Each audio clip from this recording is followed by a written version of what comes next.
তো আজকে একটা নতুন ব্লগে তোমাদের অনেক স্বাগত। আমি একটু রেডি হয়েছি, কেন যাচ্ছি বাইরে। আমার সব কটা ওষুধ শেষ, তো ওষুধগুলো আনতে যাচ্ছি। তো এই দেখো আমি এরকম একটা ড্রেস পরেছি, এটা না অনেক পুরানো একটা ড্রেস, একদম কমফোর্টেবল। দাঁড়া, একদম কমফোর্টেবল একটা ড্রেস। এটা হচ্ছে প্লাজো, উলের প্লাজো সেট আছে, যেহেতু প্রচন্ড ঠান্ডা তার জন্য নিচ থেকে উপর অব্দি এরকম করে পরলাম। প্রেসক্রিপশন নিয়ে নিয়েছি, ব্যাগ নিয়ে নিয়েছি, আর আজকে এই চাদরটা গায়ে দেবো। এই চাদরটা না আমি গায়ে দিই না, আমার সব ভিডিওতে দেখতে পারবা লাল চাদরটাই আমি বেশিরভাগ পরি, এটা পরি না। তো চলো যাওয়া যাক। আমাদের চন্দ্রপুরের দোকান, অনেকদিন থেকে এই দোকানে খাই না, আজকে ফার্স্টে বাজারে এসে এই খাওয়া হচ্ছে। তো পৌঁছে গেলাম আমরা ওষুধের দোকানে। আসলে বেশ কয়েকদিন হলো আমার ওষুধ শেষ হয়ে গেছে, মানে 4-5 দিন হলো ওষুধ শেষ হয়ে গেছে। এখন তো তোমরা জানোই প্রেগনেন্সি প্রায় শেষের দিকে চলে এসেছে, আর সেই শুরুর থেকে মানে জবের থেকে ধরা পড়েছে যে আমি প্রেগনেন্ট হয়েছি, তবের থেকে যে ওষুধ চলা শুরু হয়েছে মনে হচ্ছে না যতদিন ডেলিভারি হচ্ছে ততদিন শেষ হবেই না। এগুলো ওষুধ খেতেই হবে। আর দেখো কত কত ওষুধ, এই কটা ওষুধ মাত্র 15 দিনের, মাত্র 15 দিনে আমাকে এতগুলো ওষুধ খেতে হবে। প্রেগনেন্সি কারণটা না হলে আমার দ্বারা হয়তো এটা সম্ভবই ছিল না এতগুলো ওষুধ খাওয়া। তো বন্ধুরা, কালকে যে ওষুধ নিয়ে আসছি, আসার পরে আর ভিডিও করা হয়নি। তো ওষুধ আনছি, তারপরে কিছু সবজি বাজার আনছি, বাস। আরও কটা টুকটাক কেনাকাটি ছিল, সেগুলো না করিনি, ভুলে গেছি আসলে। তো বাজার থেকে আসার পরে কালকে আর ভিডিও করা হয়নি, আজকে ভিডিও করছি। এইদিকে দেখো আজকে এত পরিমাণে, ধরো ব্যাক ক্যামেরা দেখাই, এত পরিমাণে ঠান্ডা পড়েছে যে মন্দিরটার পর্দাটা আমি পুরোটা খুলে দিইনি, খালি এতটুকু ফাঁকা রেখেছি আর কি, এতটুকু জায়গায় ফাঁকা রেখেছে, বাকি পুরোটা ঢেকে দিয়েছি।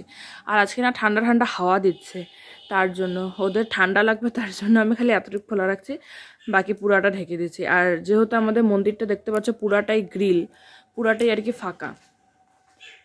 এই দেখো, আর সকাল সকাল স্নান করে আমি পুজো দিয়ে নিয়েছি। সবারই মানে ঠাকুরদের সবার সেবা হয়ে গেছে, এখন হচ্ছে আমি খাওয়া দাওয়া করবো। সকাল সকাল স্নানও হয়ে গেছে, পূজা হয়ে গেছে।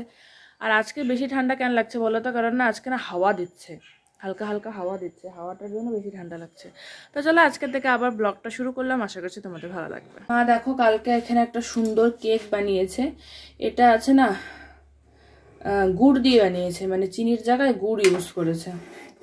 চিনিটা তো আনহেলদি আমরা সবাই জানি, তো যতটা কম খাওয়া ভালো ততটা আর কি ভালো। তো এখানে আমি এত বড় পিস নেব না, অল্প একটু নেই।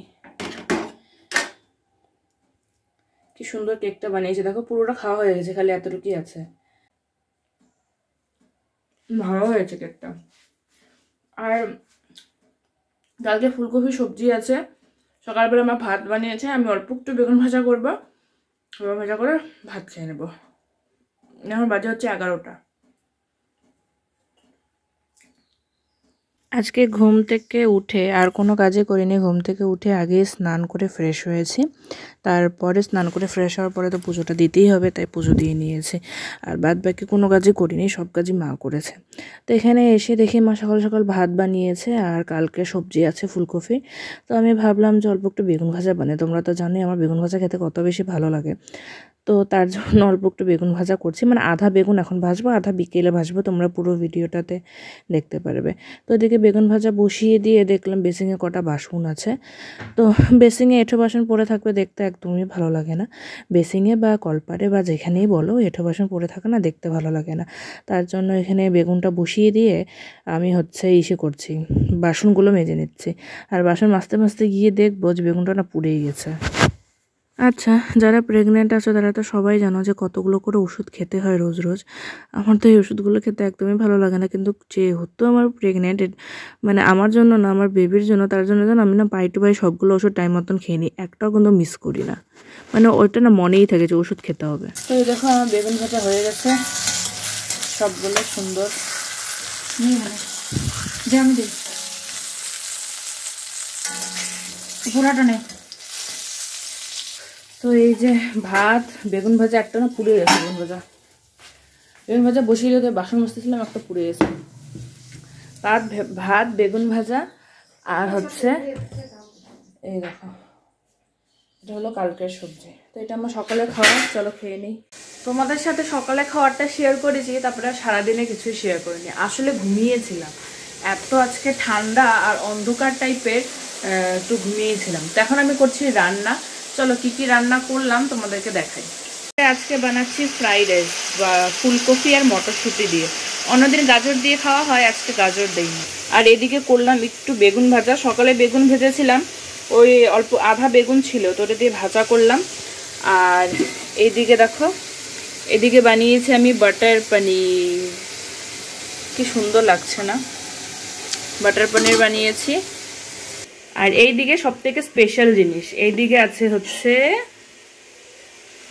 কি সুন্দর লাগছে, কি বলতো, ক্ষীর। গুড় দিয়ে সুন্দর করে ক্ষীর বানিয়েছি, পায়েস। এখনো হয়নি, ফ্রাইড রাইসটা বসিয়েছি এই যে। আর ফ্রাইড রাইসের জন্য এই হাঁড়িতে ভাগ করে নিচ্ছি, এটা দুপুরের ছিল। আর এটা এখন করছি, মানে আলাদা আলাদা করে রেখেছি। এগুলো দিয়ে বানাবো হচ্ছে ফ্রাইড রাইস। তো আজকে শীতের দিনে একটু ভালো মন্দ খেতে ইচ্ছে করলো, তাই এগুলো বানানো। এটা আর একটু হলে ভাজা হয়ে যাবে।